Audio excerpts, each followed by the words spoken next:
मेरे प्रिय बच्चे, बहुत से लोगों के लिए इस समय संसार में कलयुग चल रहा है, लेकिन क्या तुम जानते हो, युग जैसा इस संसार में कभी कुछ नहीं रहा। यह मनुष्य का मन है, वह जैसा निर्माण करता है।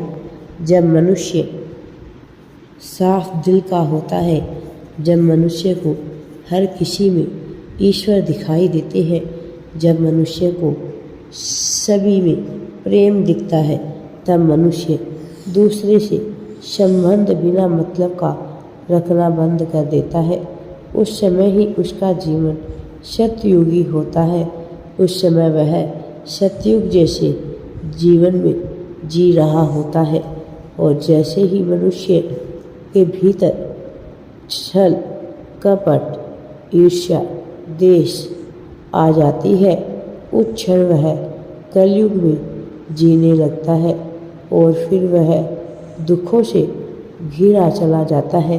वह यह जान भी नहीं पाता कि आखिर उसके जीवन में यह दुख क्यों आ रहे हैं। वह सब कुछ भूलता चला जाता है। उसे उसके कर्मों का ही परिणाम होता है, जिसकी वजह से उसके जीवन में यह दुख घिर घिर करके आते रहते हैं और वह न चाहते हुए भी अनेक प्रकार के दुखों से घिर जाता है। लेकिन जब मनुष्य के जीवन में समस्या आने के बावजूद भी वह चिंता मुक्त बना रहता है और अपनी सारी चिंताओं को मेरे ऊपर छोड़ देता है, तो मुझे मजबूरी में विवश होकर उसकी सहायता करनी पड़ती है, चाहे इसमें उसका कुछ हो या ना हो, क्योंकि यही विधि का विधान है, यही नियति का नियम है। जो मनुष्य साहस दिखाता है, जो मनुष्य स्वयं के भीतर के अहंकार को नष्ट करता है, जो मैं की भावना से ऊपर उठ करके दूसरे जनों का कल्याण की भी सोचता है, जो केवल स्वार्थ को सिद्ध करने में नहीं लगा रहता है, बल्कि प्रेम भाव से दूसरे व्यक्तियों के प्रति आदर रखता है, सम्मान रखता है, यहाँ तक कि पर्यावरण को भी अपना मानकर उसका सम्मान करता है। उसका इस जगत में कोई भी हानि पहुँचाने की क्षमता नहीं रखता है, क्योंकि मैं उसे संरक्षण प्रदान स्वयं ही कर रहा होता हूँ। फिर चाहे वह मनुष्य कितना ही पापी अपने जीवन में क्यों ना रहा हो, चाहे उसने कितनी भी बड़ी गलतियाँ क्यों ना की हो, किंतु जो अपने पाप का पछतावा कर लेता है, उसके जीवन से बुरे कर्मों को मैं धीरे धीरे करके नष्ट कर देता हूँ। मेरे प्रिय बच्चे, तुमने अपने जीवन में ना जाने कितनी ही परिस्थितियों को झेला है। याद करो, तुम्हारे जीवन का वो दौर जब तुम झटपटा रहे थे, जब तुम्हें लग रहा था कि यही रात सबसे भारी है, जब तुम्हें लग रहा था कि तुम्हारे दुखों के अंत होने का नाम नहीं ले रहा है। उस क्षण तुम्हारे ऊपर क्या बीत रही थी और उस क्षण में तुमने मुझसे क्या प्रार्थना की थी? क्या तुम्हें याद आ रहा है? क्या तुम्हें याद है कि कैसे तुम खुद को फंसा हुआ महसूस कर रहे थे? कैसे तुम्हें लग रहा था कि तुम्हारा जीवन यहाँ थम सा गया है?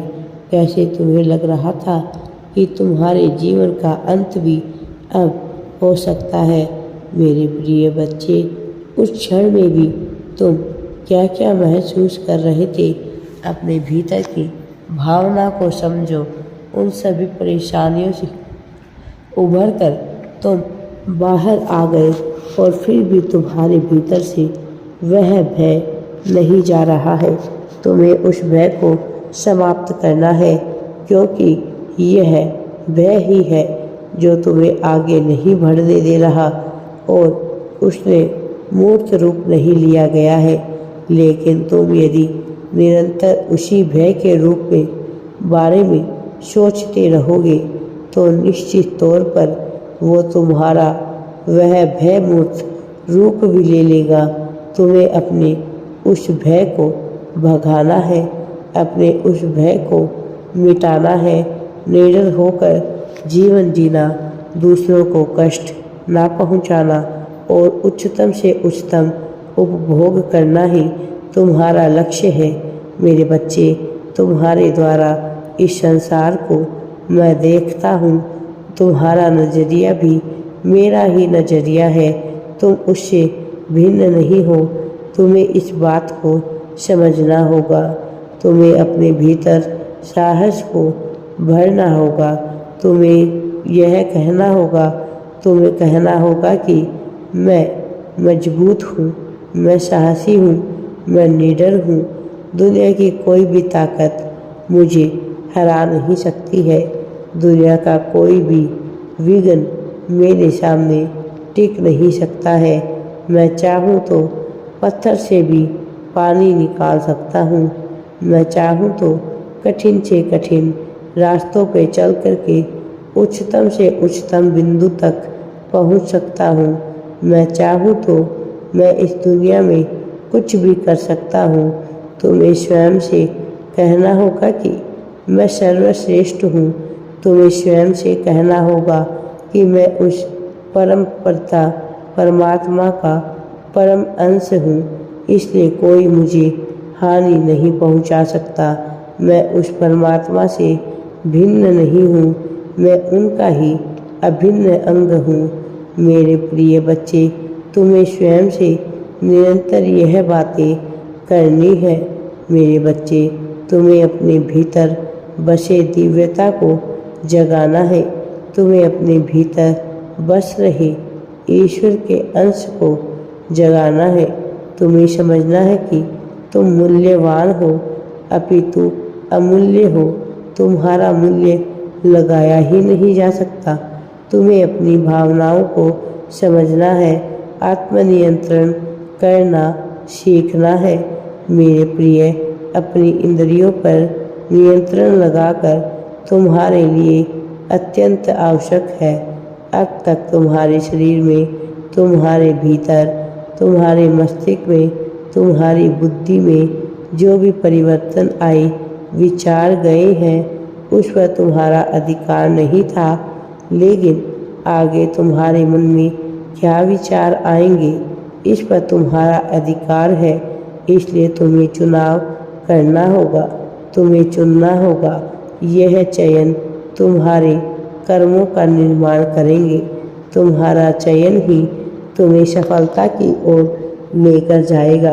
मेरे प्रिय बच्चे, इसलिए अपने मन में सदैव सकारात्मक विचार को सोचो और सफलता के मार्ग पर आगे बढ़ो। मैं हमेशा तुम्हारे साथ हूँ। मैं कभी कुछ भी गलत नहीं होने दूंगा। राधे राधे जी।